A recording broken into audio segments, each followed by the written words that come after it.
స్త్రీ పురుష నపుంసక గ్రహములు గురుశుక్రభాను పురుష స్త్రీ శుక్రో రాహుచంద్రమాః శనికేతుర్బుధశ్చైవ నపుంసక గ్రహస్తథా. గురువు కుజుడు రవి పురుషగ్రహములుగాను, శుక్ర రాహు చంద్రులు స్త్రీగ్రహములుగాను, శనికేతు బుధులు నపుంసక గ్రహములుగాను జ్యోతిష్శాస్త్రం నిర్ణయించడమైనది. కేంద్ర త్రికోణ స్థానములు లగ్నం చతుర్థం దశమం సప్తమం కేంద్ర సంహికం. కేంద్రస్థానాని చత్వారి త్రికోణౌ నవపంచమౌ.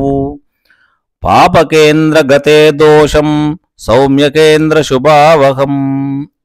1, 4, 7, 10 స్థానములు లగ్నము నుండి కేంద్రములుగాను, 1, 5, 9 స్థానములు లగ్నము నుండి కోణములుగాను నిర్ణయించనై.